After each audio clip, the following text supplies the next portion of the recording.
To order. Good morning, everyone, and welcome. We gather here this morning not simply to examine the President's budget request, but to begin to lay out a vision for the future of NASA and human exploration. As we begin the process of putting together a roadmap for the future of NASA, there's one vital question that this committee should examine. Should NASA focus primarily inwards or outwards beyond low Earth orbit? Since the end of the last administration, we have seen a disproportionate increase in the amount of federal funds that have been allocated to the Earth Science Program at the expense of and in comparison to exploration and space operations, planetary science, heliophysics, and astrophysics, which I believe are all rooted in exploration and should be central to the core mission of NASA. As I observed at our last hearing, the first priority for the space component of this subcommittee is to work to refocus NASA's energies on its core priority of exploring space. I know that is a passion of the professionals at this fine institution. I see good signs that the current goals set out for human exploration are being achieved, as witnessed in December with the incredibly successful launch of the Orion EFT-1, and yesterday at Orbital's solid rocker motor test in Utah, the engine that will power the Space Launch System into deep space. But we need to use that momentum and get back to the hard sciences, to manned space exploration, and to the innovation that has been integral to the mission of NASA. We also need to provide the men and women that work at NASA with a clear and consistent long-term mission objectives so that they do not find themselves continually pouring time and energy into projects only to see them swept up and carried away by the ever-changing winds of politics. Science needs to drive NASA's mission rather than the political winds of Washington. Short-changing these projects will surely have an adverse impact on encouraging our nation's best and brightest to continue to want to work with NASA. As the chairman of this subcommittee, I'm looking forward to being an outspoken champion not only for NASA and not only for the Johnson Space Center, but for everyone within the NASA family who plays a key role in advancing human exploration and promoting the hard sciences. As former NASA astronaut Dr. Mike Massimino mentioned at our last hearing, young Americans are interested in space-related STEM careers and see themselves as future space entrepreneurs.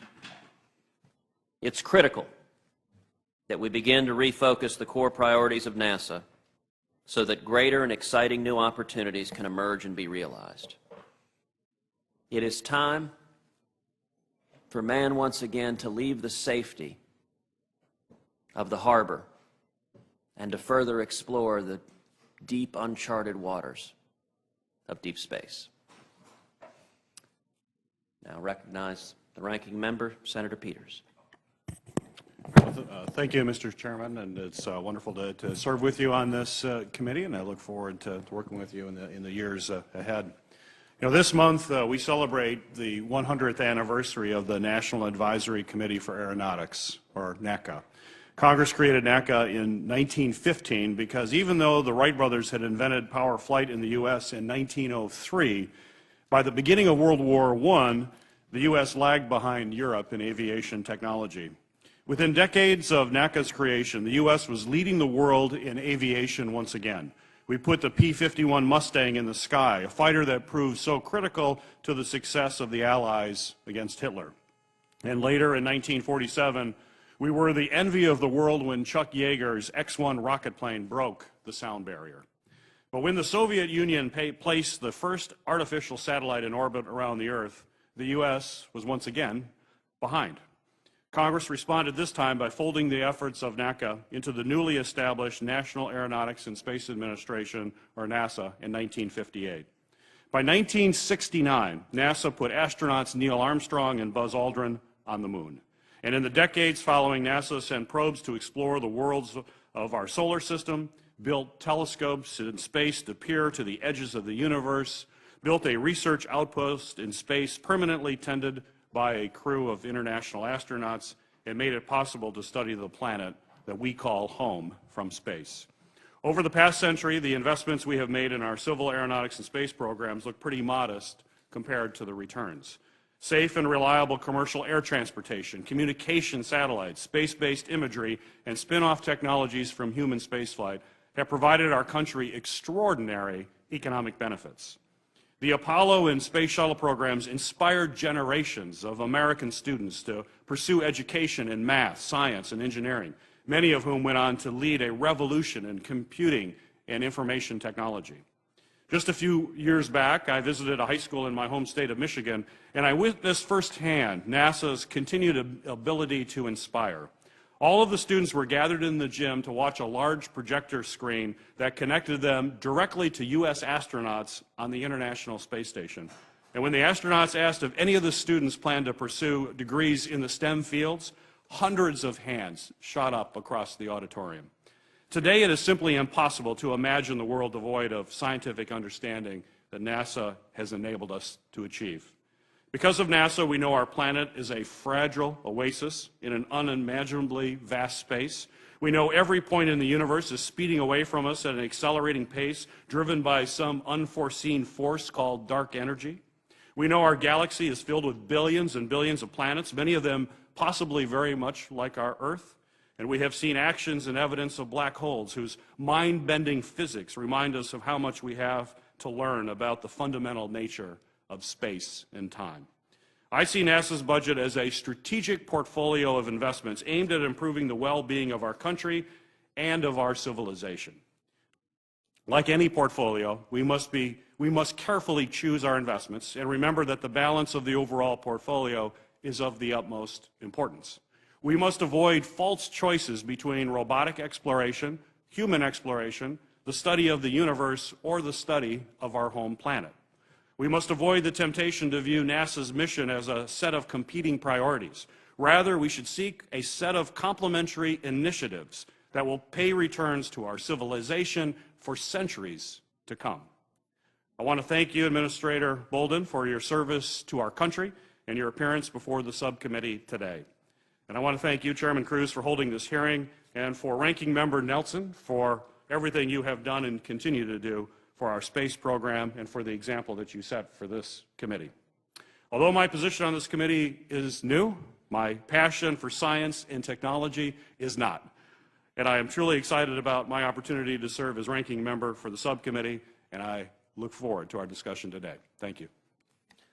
Thank you. Thank you very much. Would offer the ranking member of the full committee, Senator Nelson, an opportunity to give a statement as well. Well, you're very gracious, Mr. Chairman, and I want to compliment you. At the last hearing, I said even though the temperature outside was 10 degrees, that blossoms were breaking out all over Washington by virtue of the very supportive statements that you had made about NASA, of which you have continued those very supportive statements. And I want you to know how much the NASA community and NASA family is appreciative of that support.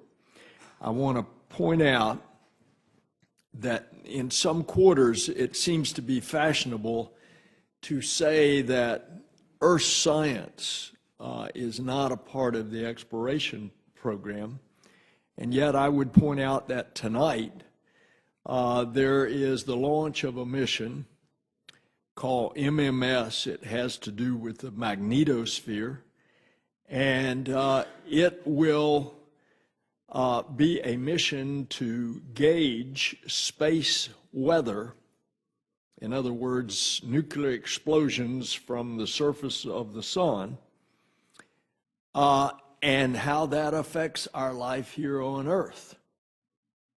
GPS, various other satellites. And so earth science directly relates to everything that we're doing in exploration. And I would draw that distinction for folks who think that it's not fashionable that NASA be a part of earth science. The other thing that I want to compliment the ranking member, to see someone so enthusiastic as Senator Peters is indeed extremely gratifying. And furthermore, I would like to congratulate the administrator. He is now going on 7 years. His hair was dark when he started. The fact that he's been able to get everybody in the harness over there at NASA, now without a deputy, although the nominee for deputy is sitting in the front row, and he's got everybody in the harness pulling in the right direction, all in the same direction, which is a significant accomplishment for the administrator. So I just wanted to pass around those compliments to you, to Senator Peters, and to the administrator. Thank you. Well, thank you very much, Senator Nelson, and it's been a pleasure the last 2 years serving on this committee with you as the chairman of the subcommittee, and I'm looking forward to the next 2 years continuing to serve with you and with the new ranking member, Senator Peters. We have a lot of work to do, and we are blessed to have a subcommittee with some talented and dedicated members on both sides of the aisle who are committed to the core mission of NASA. With that, I'm very pleased to to introduce and welcome the distinguished Administrator of NASA, the Honorable Charles Bolden. Thank you very much, Mr. Chairman. And Mr. Chairman and Ranking Member Peters, I want to, first of all, on behalf of the entire NASA family, congratulate the two of you on your positions. I look forward to working with you. It was interesting sitting here listening to everyone speak, because I really appreciate the work that this committee has done through the years. It was here that the 2010 Authorization Act was crafted, and that is the present roadmap on which we work. So I commend the committee and look forward to continuing to work with you all. The President's proposing a fiscal year 2016 budget of $18.5 billion for us that builds on the 2015 appropriation and the significant investments that the administration and the Congress have made in America's space program over the past 6 years. Thanks to the hard work of our NASA team and partners all across America, we've made a lot of progress on our journey to Mars. In fact, we have now progressed farther on this path to sending humans to Mars than at any point in NASA's history. And this budget will keep us marching forward. The support of this subcommittee and the Congress are essential to this journey. The International Space Station is the critical first step in this work. It's our springboard to the rest of the solar system, and we're committed to extending space station operations to at least 2024. Thanks to the grit, determination, and American ingenuity, we have returned ISS cargo resupply missions to the United States, insourcing these jobs and creating a new private market in low Earth orbit. Under a plan outlined by the administration early in its term, we also have awarded 2 American companies, SpaceX and Boeing, fixed-price contracts to safely and cost-effectively transport our astronauts to the space station from U.S. soil. This will end our sole reliance on Russia. It's critical that we receive the funding requested for the 2016 budget so that we can meet our 2017 target date and stop writing checks to the Russian Space Agency. Our newest, most powerful rocket ever developed, the Space Launch System, or SLS, has moved from formulation to development, something no other exploration-class vehicle has achieved since the agency built the Space Shuttle. The Orion spacecraft performed flawlessly on its first trip to space this past December. The SLS and Exploration Ground Systems are on track for launch capability readiness by November of 2018, and the teams are hard at work on completing technical and design reviews for Orion. Our budget also funds a robust science program with dozens of operating missions studying our solar system and the universe. New Horizons is preparing for its arrival at Pluto in July, and Dawn is now in orbit around the dwarf planet Ceres. Before we send humans to Mars, robots are paving the way. We're at work on a Mars rover for 2020 and have begun planning a mission to explore Jupiter's fascinating moon, Europa. NASA is a leader in Earth science, and our constantly expanding view of our planet from space is helping us better understand and prepare for these changes.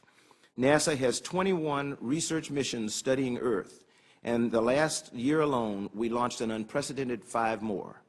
We also are at work on humanity's first voyage to our home star, a mission that will repeatedly pass through the sun's outer atmosphere that Senator Nelson mentioned a little bit earlier, that will launch tonight. NASA's Hubble, Chandra, and Kepler space telescopes explore the universe beyond our solar system. Hubble's successor, the James Webb Space Telescope, is taking shape right now out in Maryland, and a new mission is in development to extend Kepler's pioneering work in finding planets. Technology drives science, exploration, and our journey deeper into the solar system and to Mars. With the President's request, NASA will continue to maintain a steady pipeline of technology to ensure that we continue to lead the world in space exploration and scientific discovery. NASA is also with you when you fly, and we're committed to transforming aviation by dramatically reducing its environmental impact, maintaining safety in more crowded skies, and paving the way toward revolutionary aircraft shapes and propulsion systems. Mr. Chairman, America's space program is not just alive, it's thriving. The strong support we receive from this subcommittee and the entire Congress is making that happen, and I particularly appreciate the generous fiscal 2015 appropriation. As the President said in his State of the Union address, and I quote, "We're pushing out into the solar system not just to visit, but to stay, part of a re-energized space program that will send American astronauts to Mars," unquote. NASA looks forward to working with the Congress to make this vision a reality. I would be pleased to respond to any questions you and the committee may have. Thank you very much, Administrator Bolden. Thank you for joining us here this morning, and thank you for your many, many years of honorable service to our nation. I'd like to start by asking a general question. In your judgment, what is the core mission of NASA? Mr. Chairman, I've given that a lot of thought over the last few days, and so I went back and looked at the original Space Act of 1958, and I won't quote it, but essentially our core mission from the very beginning has been to investigate, explore space and the Earth environment, and to help us make this place a better place. So that's the nuts of it right there. So, and I have to admit, another core part of it, because we have multiple, if you want to say multiple cores, which is kind of hard, aeronautics is an essential part of what NASA does. It is the big A in NASA, and if someone from another planet came down and looked at our budget, they probably would not believe that, because it is the least funded, the skimpiest funded portion of the budget, but we're working on it. Well, there's no doubt that there are multiple important priorities within NASA, but I would suggest that almost any American would agree that the core function of NASA is to explore space.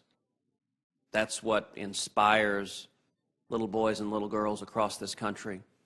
It's what sets NASA apart from any other agency, as the mission that has landed man on the moon, that has the potential to explore new worlds beyond our imagination.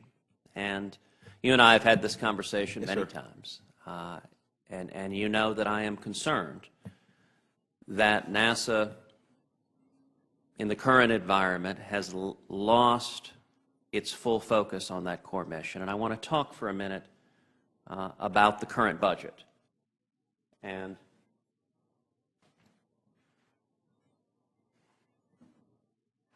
if you look at the current budget of NASA, and if you compare 2009 to 2016, we can see from 2009 to 2016 that Earth Sciences has had a 41% increase in the budget. In contrast, exploration and space operations, what I would consider the core function of NASA, has seen its budget drop 7.6%. And looking at the remainder of the elements, planetary sciences has a 3% increase, heliophysics a 10% increase, astrophysics a 10% increase. In my judgment, this does not represent a fair or appropriate allocation of resources, that it is shifting resources away from the core functions of NASA to other functions. Do you share that assessment?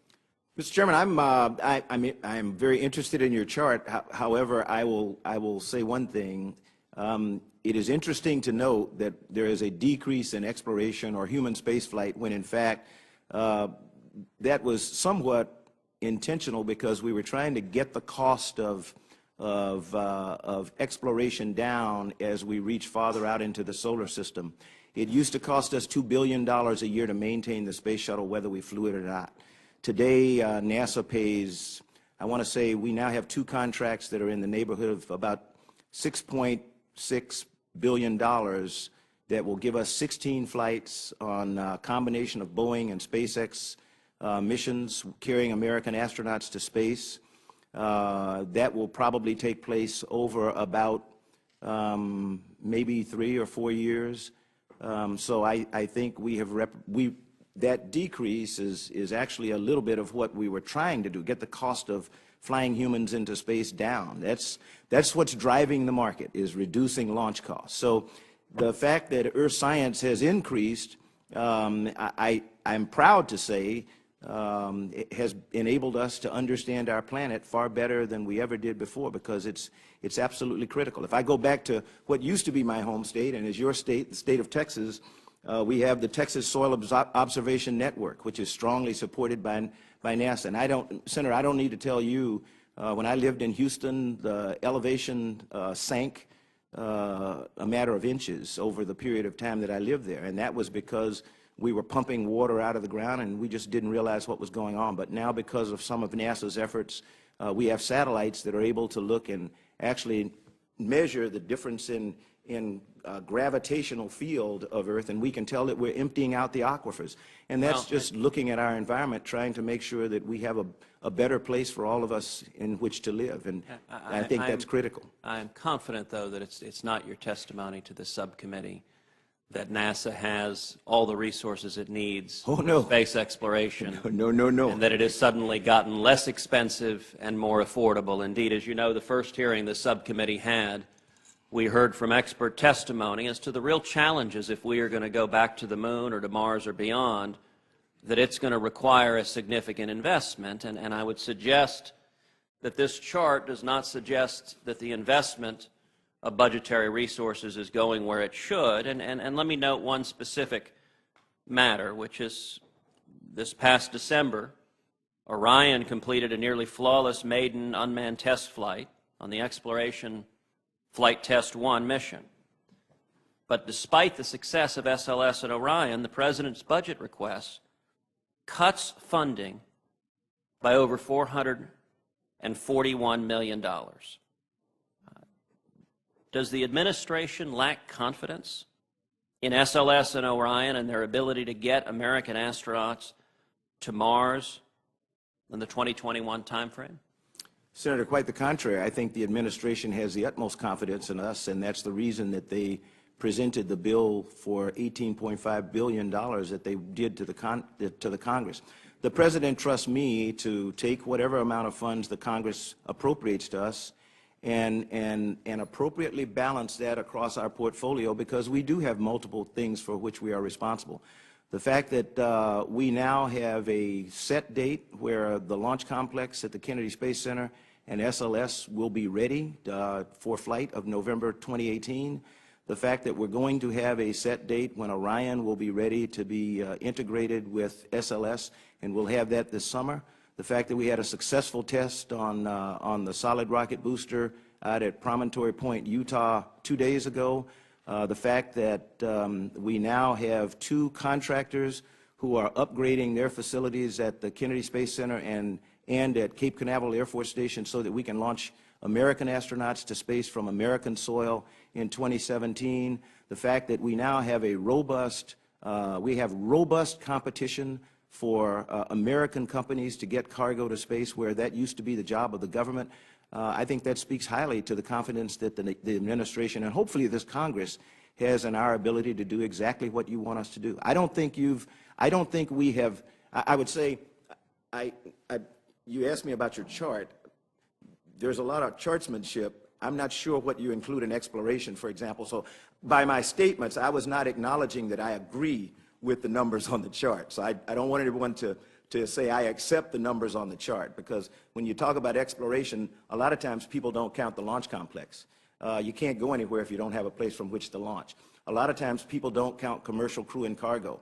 We can't go anywhere if we don't have a robust, sustainable low Earth orbit infrastructure. So there are a lot of things that people don't count. We can't go anywhere if the Kennedy Space Center goes underwater and we don't know it. And that's understanding our environment. So as Senator Nelson said, it is absolutely critical that we understand Earth's environment, because this is the only place that we have to live.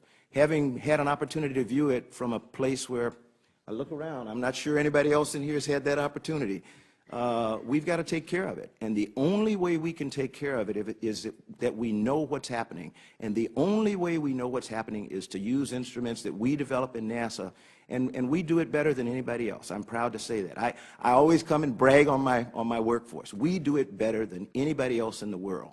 And that allows us to get data to you and members of the Congress and the administration who make decisions. We don't make decisions. We don't give you opinions. We give you data. And so I'm very proud of what we've done, and I'll go back and take it for the record to see whether we agree with the numbers on the chart, Mr. Chairman.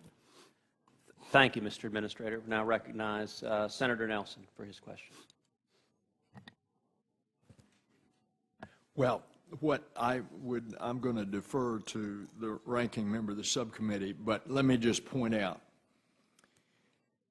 budgets are not always as clear as what we think they are, whereas it does show, as you stated, the President's request from what is existing appropriations, which, by the way, is guided by Senator Shelby and Senator Mikulski, a significant plus up in commercial crew, which we clearly have an interest, we, the United States, in being able to put Americans on American rockets and not pay the Russians to get to and from the International Space Station. But where it looks like that there is, as you said, about a $400 million reduction in the President's request for Orion and the Space Launch System, look at the other things that go along with that. Exploration ground systems, up $59 million in the President's request. Exploration R&D, up $93 million in the President's request. And then when you get to something that nobody understands, including this senator, but it also includes part of the exploration, cross-agency support. That's up $84 million. Space technology, which is all a part of the exploration program, but it's a different line item, that's up in the President's request, $129 million. So I think just those numbers, just looking at the specific isolated SLS and Orion, doesn't tell us the whole story. And I would defer to the ranking member. Well, thank you, Mr. Chairman, and thank you, Ranking Member Nelson. And I want to just follow along with some of the thoughts that both of the individuals have brought up. And Chairman Cruz, looking at this chart, Administrator Bolden, but I think it's also important to note that if you look at a longer time frame, looking back through through the Bush administration, then prior to that, the Clinton administration. It's my understanding that the money that was spent on earth sciences was considerably higher during the Clinton administration than is currently being spent during the Obama administration. So it is not as if there's been a big increase from a baseline. It's actually coming back from a major reduction that occurred during the Bush administration. And I'd like to therefore enter into the record actually a report that we have from the National Academy of Sciences, their Earth Science and Applications from Space, a midterm assessment that was done back in 2012. And if I may quote something from the report, if I may enter this without objection. Without objection. Thank you, Mr. Chairman. A quote from it is that it noted that the Bush-era reductions in earth science funding were having a, quote, disastrous consequence on Earth observation record. So it seems as if we were trying to correct what the National Academy of Sciences, and I know the chairman has mentioned that he wants science to drive our process here, which makes sense to have it, but here we have the foremost experts in science in our country saying that the cuts that we saw in earth sciences were disastrous in the Bush era. And so I would assume that you are taking a look at those types of reports from our experts and are addressing that. So how does this year's requested increase in earth science funding address the priorities that you see coming from the scientific community? Senator Peters, I think you know very well, we are guided, particularly in the science arena, by the input of the experts, dominantly by what we call decadal surveys, and they are studies by learned people in specific areas that come from the National Research Council, and they establish, they give us guidance. It's not mandatory, but they give us guidance on how we should put our emphasis. And so if you look at all of our programs, whether it's in heliophysics, planetary science, earth science, aeronautics, or the others, we're generally trying to do what the experts say NASA should be putting its focus on in order to get us back. And you're absolutely right. Across the board, we're really trying to get the science community back up to the levels of spending of prior years, and that can't all be done at one time. And so we take what seems to be the most important things told us by the scientific community, put our focus on that, and also we try to look at things that are going to contribute. Ultimately, going back to Senator Cruz's comment, everything that we do, if there is a choice to be made, we try to put our focus on what is going to enable us to get humans to Mars. And as I said before, when you look at science, areas like heliophysics, areas like planetary science, areas like earth science are all critical in providing data that helps us to speed our way to Mars. You know, we're looking at radiation, we're looking at the sun because it determines the time of year or the time when you want to launch a human on a mission that's going to take 8 months. So it's important for us to look at all that. And it's unfortunate that people tend to want to talk about one versus the other. We're at a time in the agency when we work in more synergistically across our mission directorates. Science helps exploration. Exploration helps science. Technology development is absolutely critical because the most important risk that I have to draw down are risks that deal with technology that we don't have today.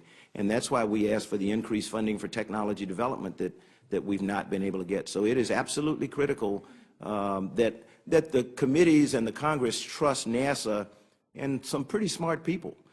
You ask us to be your experts, and I consider myself to be the Congress's subject matter expert when it comes to exploration science and aeronautics. And, you know, if I'm not doing that well, you ought to fire me, to be quite honest. Well, it's clear from your answer, I mean, that how science is driving us, including observations of the Earth and the practical applications. I think we're going to talk about later, hopefully we'll have time to talk about certainly the spillovers of the work of NASA in economic development and small business, but other areas of making sure we're studying our planet have very strong economic consequences, particularly, for example, in agriculture. And I know NASA funds the Global Observatory for Ecosystem Services that's used extensively by a university in my state, Michigan State University, the first land-grant university in the country, a leader in agricultural sciences. And they collect data from Landsat satellites and distribute those to scientists, educators, and users around the world, and have significant applications when it comes to the agricultural community in this country that relies on that kind of information to plan and to do things related to increasing agricultural production. Are there other areas like that that you see are incredibly important in terms of just our day-to-day commercial activities here on our planet? Yes, sir, there are. We just recently completed a conference meeting with policymakers and others in the states of California and Nevada about water resources, and letting them know what our earth science assets were available to help them understand how to utilize the limited water that's available, to give them hints about drought and flood cycles. I mentioned to Senator Cruz the Texas Soil Observation Network. Texas is a big state, and Texas has probably the fewest organic ways to measure things like soil moisture, and due to the fact that we launched the Soil Moisture Active Passive mission just recently, something we call SMAP, we now are able to measure very accurately soil moisture in every state of the union and around the globe, and that is becoming essential data to the people in Texas in their water resources management. And whether you're talking about farmers or ranchers, you know, you want to maximize crop yield, so we need to be able to tell them how to get more efficiently and effectively water into their particular areas. And so those are the kinds of things that I would hope people would not overlook when you talk about what we do in earth science. It's really about making life better for people on this planet.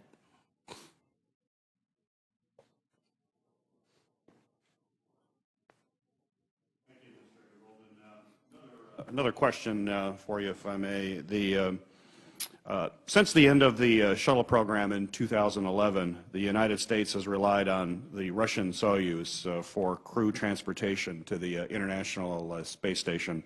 The Soyuz cost per seat, from my understanding, has risen from $25 million per seat in 2010 to now to be more than $76 million for us to take a ride on the Soyuz up to the space station.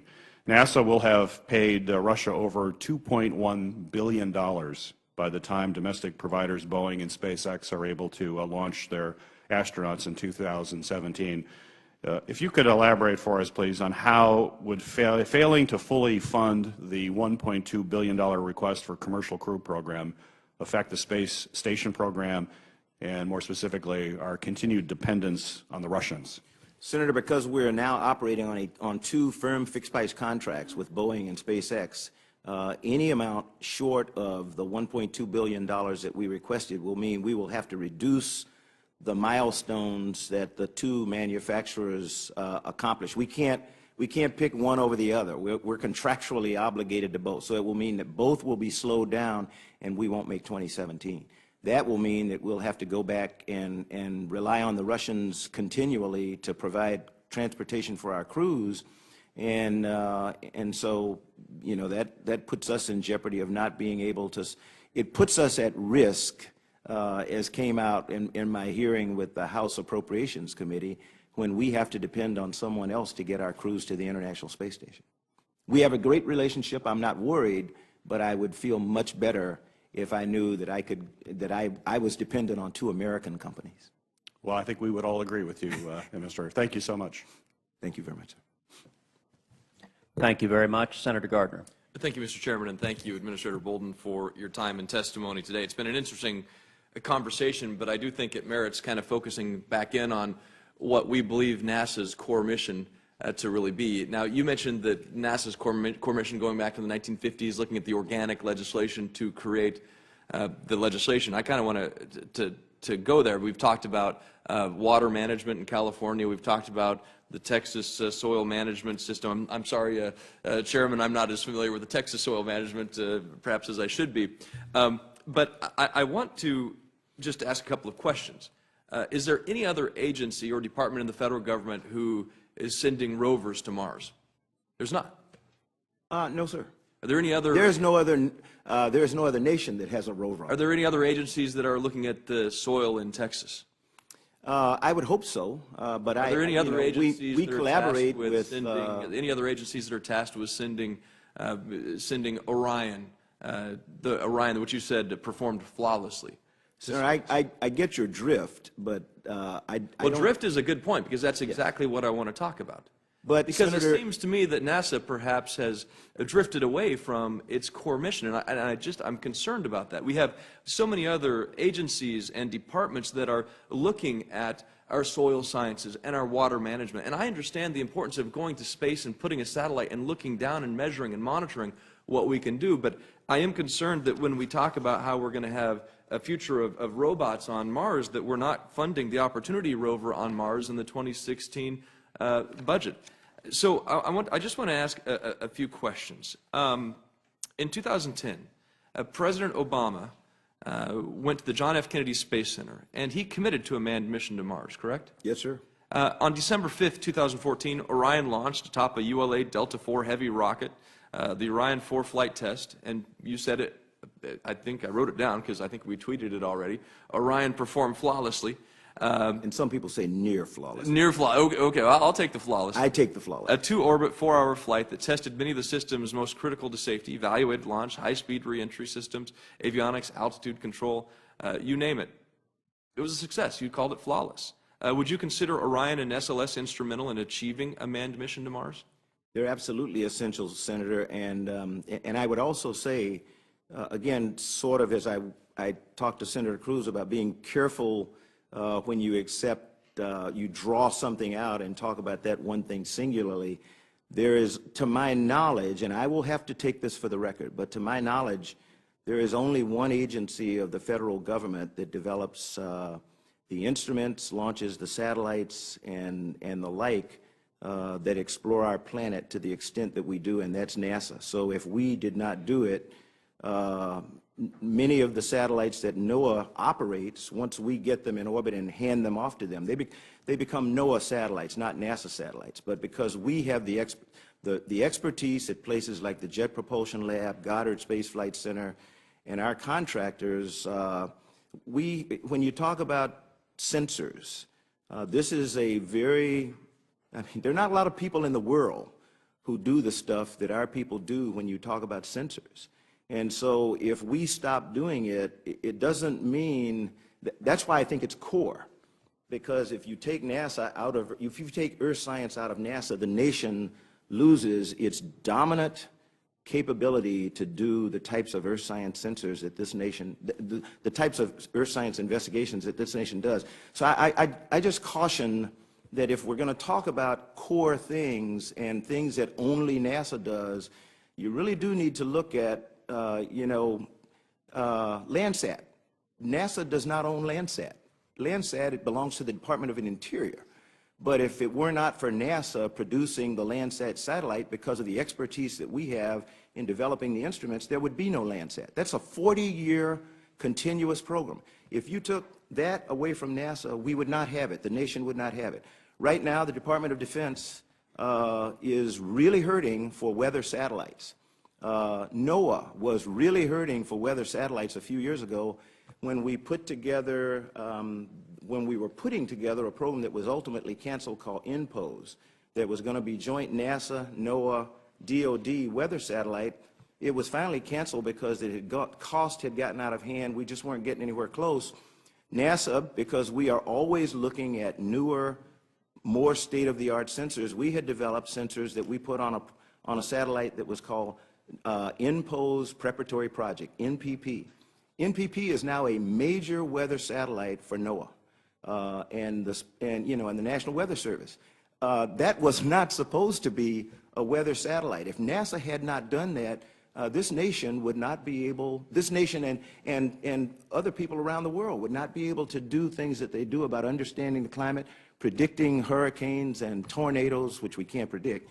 But I just caution people about saying, okay, NASA shouldn't be doing this. We are the core producers of instruments and satellites that look at this planet. We're better than anybody else in the world, and if you took that out of NASA, you've got to put it somewhere.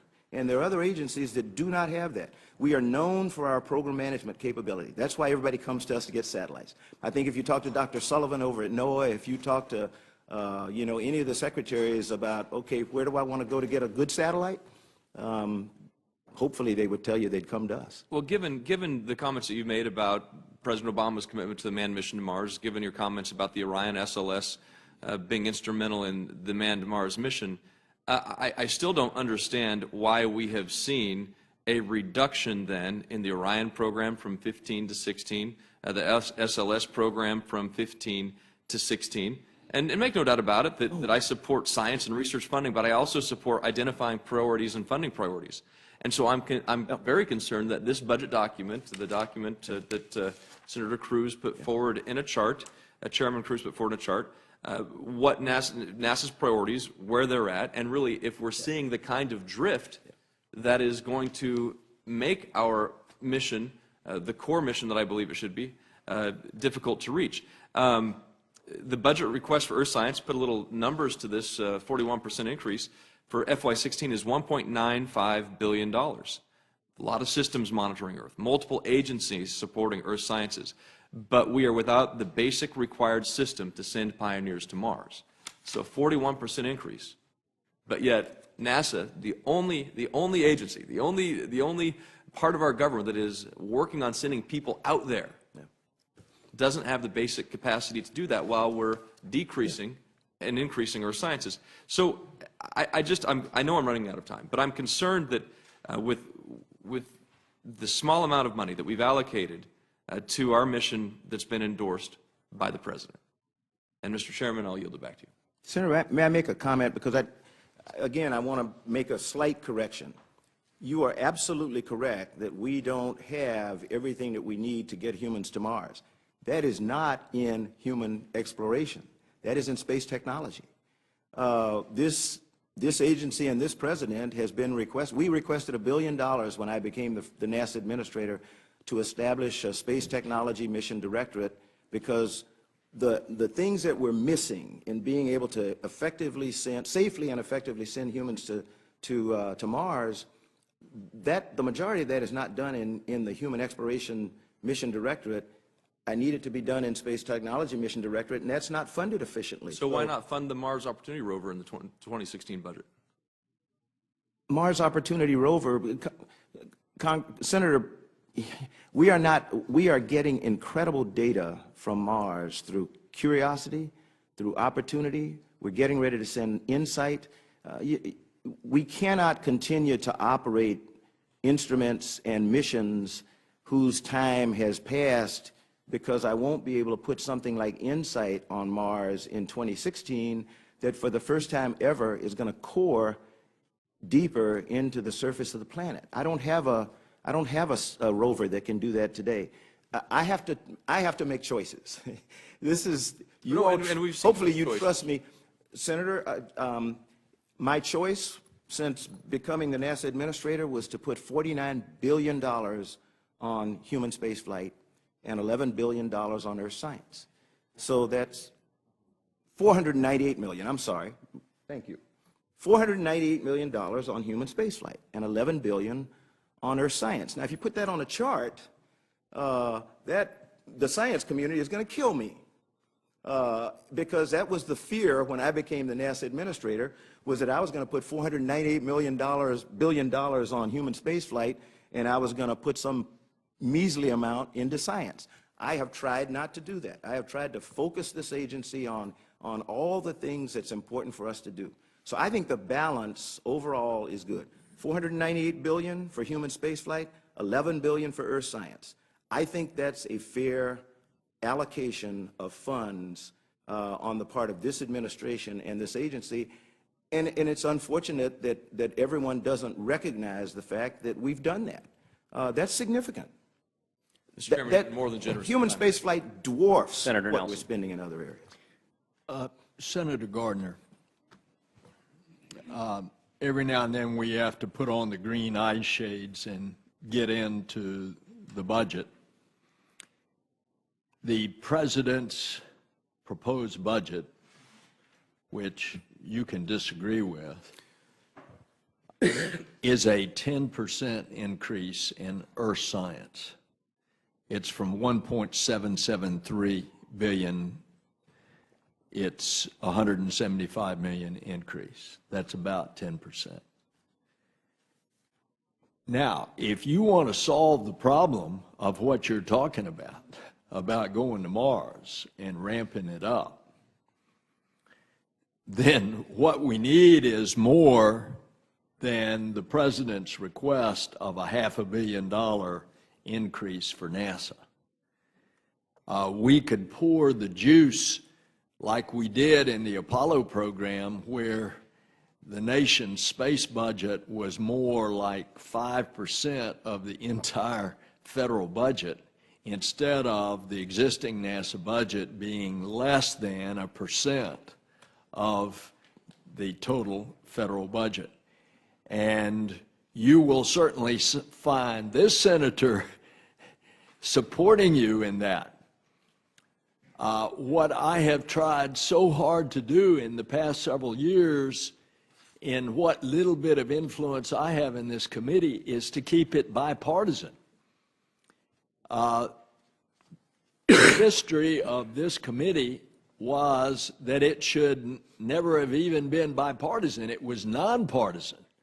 And that's what NASA was. And yet, in the past couple of years, we got into these flaps over the sequester, and all of the senators on your side before you arrived were voting to cut the NASA budget by $1.5 billion from the then president's request in 2015, which would have absolutely eviscerated this little agency.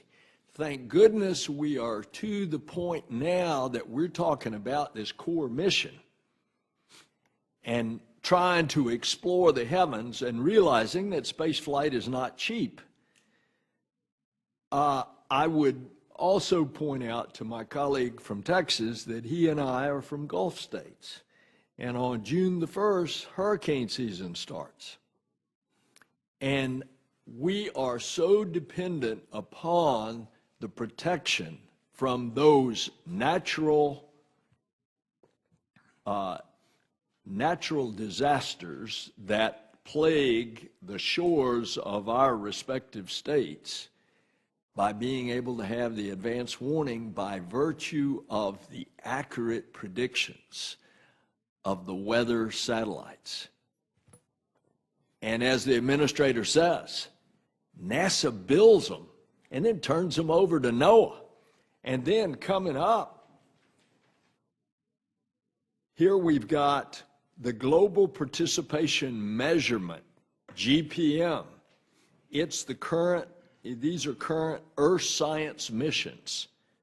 What does it do? It predicts extreme weather events. The ISS RapidScats, it gives weather forecasting and storm tracking. And then I'll just give you one more. We talked about soil moisture active passing, that SMAP that the administrator already talked about, weather forecasting.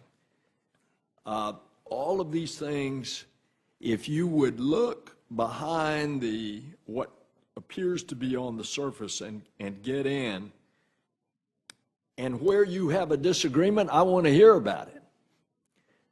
But I don't think, and I certainly don't think the chairman of the subcommittee has a disagreement with trying to get accurate weather forecasting on what. And if you listen to my comments, I'm not talking about that either. I'm just talking about, are we focusing on the heavens in NASA, or are we focusing on dirt in Texas? And so that's what I want to talk about. And I think that's the point of this discussion. And I think it's talking about how we can make sure that we're allowing NOAA to do the work that it's doing in weather, and allowing NASA to look at Mars, and allowing our agencies to work together to predict weather. Certainly Colorado has had its fair share of terrible, terrible and tragic weather events, and that's something that we have to fund, and we will continue to do that. I'm just trying to figure out where the proper role and for where that proper mission lies in government. But I'll remind, too, that the sequester was a bipartisan accomplishment. Whether or not we like it and want to change it, it was bipartisan. Well, fortunately, the sequester, thanks to Senator Shelby, did not happen on NASA, or else we would be way behind and we wouldn't be talking about launching Americans on American rockets in 2017. And by the way, I'm still hopeful that's going to be 2016. The two companies that are competing, Boeing and SpaceX, still think they can make 2016 for the first American riding the rocket. I am not applying. Mr. Chairman, I want to get down in the weeds and ask the administrator a technical question. Mr. Administrator,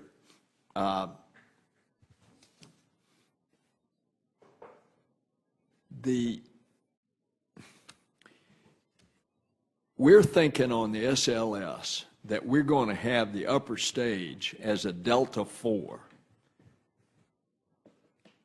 And yet, because of this senator and others, such as Senator McCain and I were the authors in the defense authorization bill saying America's got to start changing its rocket engines from the Russian rocket engines, the RD-180. And notably, the SLS will use the Delta IV upper stage as a stopgap until an upper stage suitable for deep space missions can be developed. So, are we spending wise money human rating the Delta IV as an interim upper stage when later on we might be shifting to another upper stage that we're going to develop?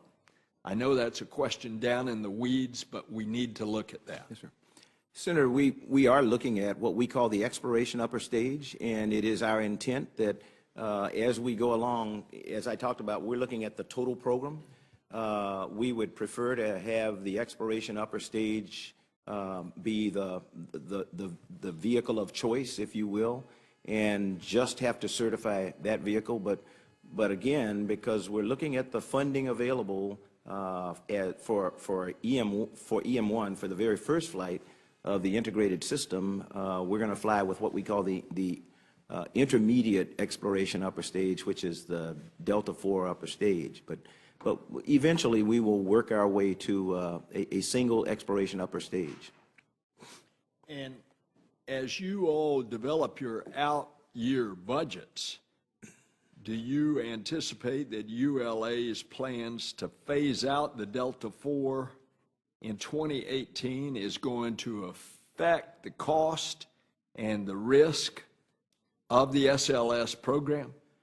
Senator, I'm not aware of ULA's decision in that regard, to be quite honest. What I am aware of is the fact that we, along with the Department of Defense, are looking for a way to get the U.S. Off reliance on engines and launch vehicles that depend on engines from other nations.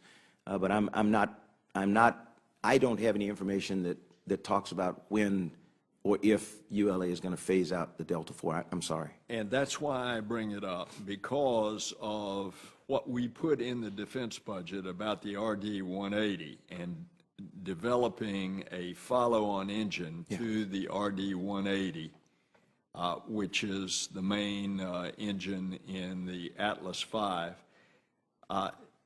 I would hope that there is opportunity for NASA to work with DoD on a propulsion system that benefits both defense and civil space, particularly with regard to the SLS's advanced booster upgrade. Sir. Senator, we work with DoD continually. There is an organization that's headquartered in Marshall Space Flight Center called the National, I knew I shouldn't have said this, it's NERPS. And I will take it for the record to get someone to tell us what NERPS stands for, but it's an interagency propulsion study group. And much of our work emanates right there where we're talking with the DOD and NASA and others about what the nation needs. What the nation needs is a new launch system. And my caution would be, don't focus on the engine, because engines on rockets don't work like like people think. You don't go get a new engine and stick it on a rocket. You have to have an integrated system. And so I think what what the Air Force Secretary has said, Secretary James has probably said, if I remember correctly, is that what they're looking at is a new launch system for this nation, which would include a new American-made rocket, to go with the American-made body. But launch systems are integrated systems. And as a matter of fact, when you talked about human rating the upper stage, it's not the upper stage that we human rate, it's the launch system that includes the upper stage. So we human rate SLS, Orion, and the upper stage as a acceptable human rated launch system. So, and if we change any component, we've got to go back in and re-rate it. So my only caution there is don't get hung up on the engine, but focus on the integrated system, because that's what the nation needs. Administrator Bolden, in your exchange with Senator Gardner, you told this committee that NASA in your tenure had spent $498 billion on human space flight. Now, politicians are famously bad at math, but I just did some quick back-of-the-envelope analysis, and NASA's budget's about $18 billion. You've been administrator 7 years. That's $126 billion. So I assume you must have misspoken, because that's over 300% the total budget of NASA for your tenure. That's what I said. I am now told by my staff that I was right when I gave you the first number, which was $49 billion. So I misspoke. You're right. I assumed it must have been. I just wanted to clarify the record for the hearing. You're absolutely right. That $498 billion, the math was not adding up if that number. I'm a pilot, a Marine pilot, and look, that's not to, I should have known that. Look, sadly, Congress for some time has demonstrated an inability to distinguish between millions and billions. So you are in good company here. I want to note, you have spent a great deal of time at this hearing defending the importance of earth sciences, defending the importance of weather observation. I think everyone would agree with that. There's no one at this hearing that disagrees that we need to observe what's happening with our weather, that we need to know more and have weather satellites. I would note, though, that Senator Gardner's questions, I think, were quite accurate. NASA's core competence is not Texas soil conservation. Now, I'm a Texan. I love our Texas soil.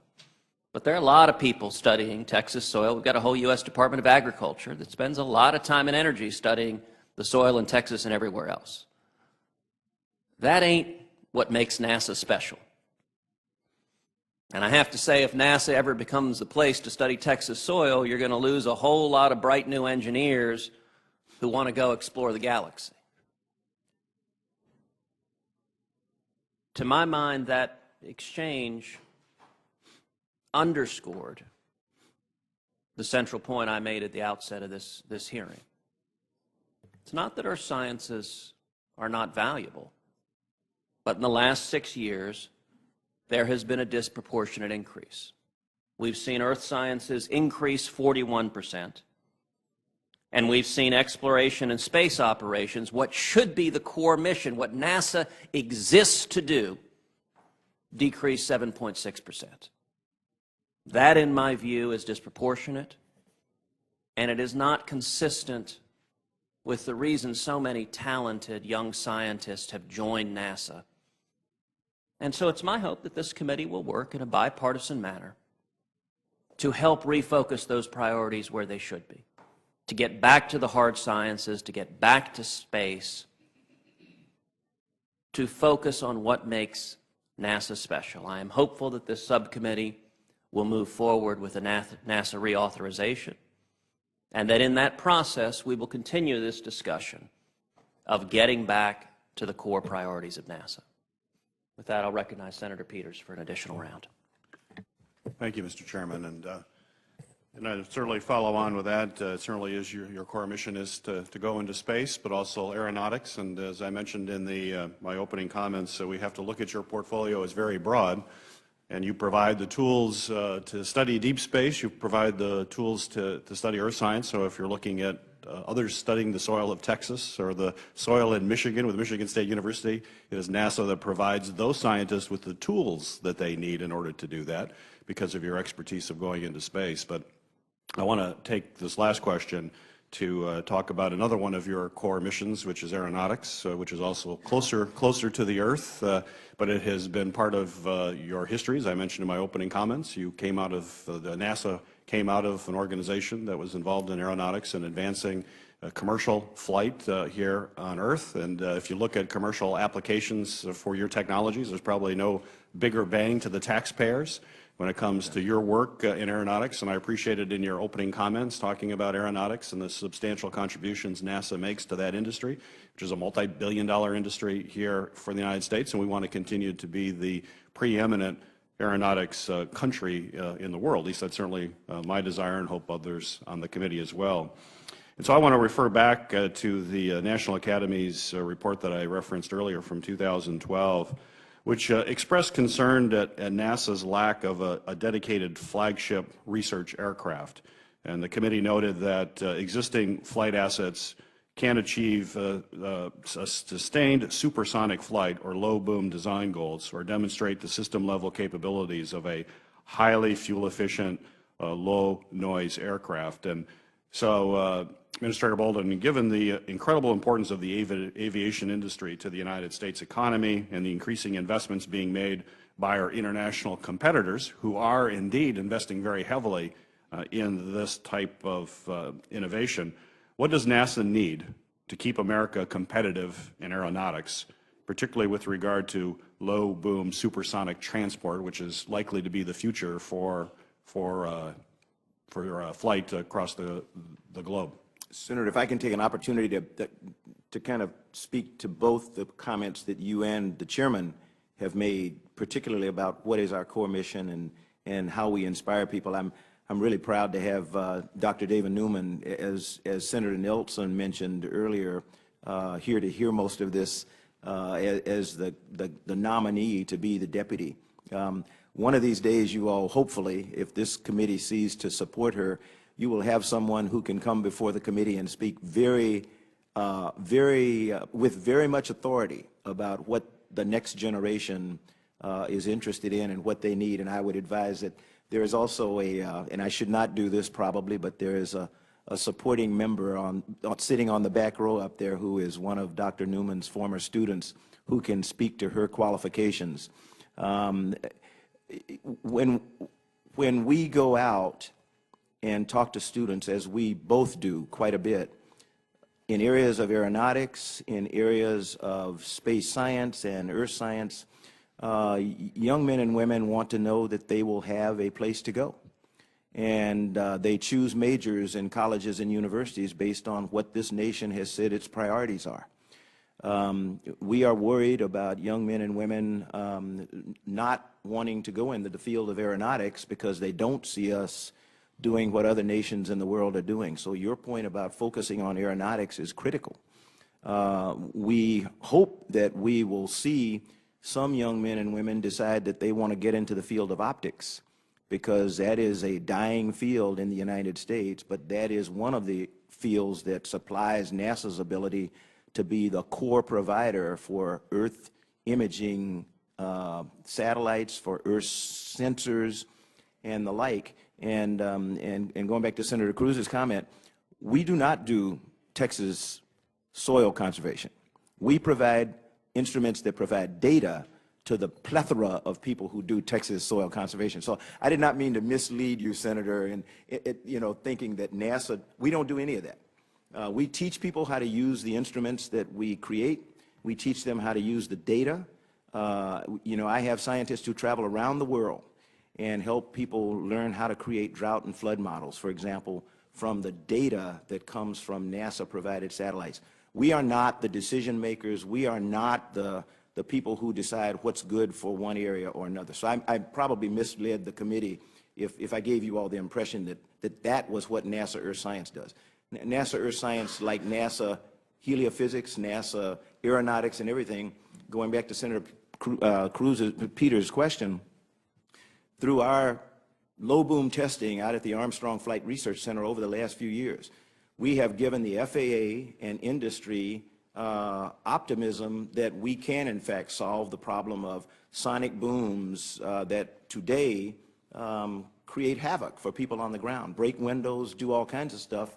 And we believe that we are on the verge of developing technology, vehicle design, if you will, that will limit the impact of a sonic boom on Earth. It will help to deflect it elsewhere. And that's the whole concept behind low boom, our low boom studies.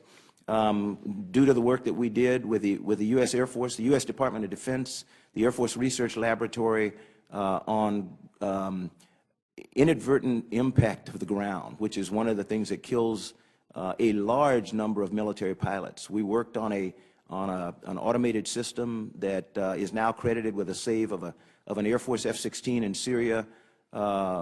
It uses an automated system to recognize that where the pilot is going, the trajectory is not good. It's going to take them into a mountain or somewhere into the ground, and they're going to suffer another loss due to inadvertent impact with terrain. That's the kind of work that we do, and that's vital. And so we need to have sufficient funding for aeronautics if we're going to continue to do that kind of work. And that's the point. I'm not asking for NASA's budget to get back up to 4% of the federal budget. That would be irresponsible on my part. But I am asking that we support the President's budget as my team has laid out and recommended to the President and to this Congress, because we think it's the most balanced way to bring this nation what we need to so that we maintain our leadership in space, science, exploration, technology, and everything. We are the world's leader. But boy, there are people nipping at our heels. And so if I'm not allowed to balance our spending the way that we have done right now, we could very easily fall behind in some critical areas. And there is no, I really get concerned when we focus on an individual piece. We focus like a laser on an individual part of a budget in an agency that is multi-missioned. You would change the agency if we stopped doing what we have done for more than 50 years today. Thank you very much, Administrator Bolden. Thank you for being here this morning. I think this hearing has been helpful. The hearing record will remain open for 2 weeks. During that time, senators are asked to submit any questions for the record. Upon receipt, Mr. Bolden, I would ask you to submit your written answers to the committee as soon as possible if there are any additional questions. And I want to thank you for being here this morning. And with that, the hearing is now adjourned.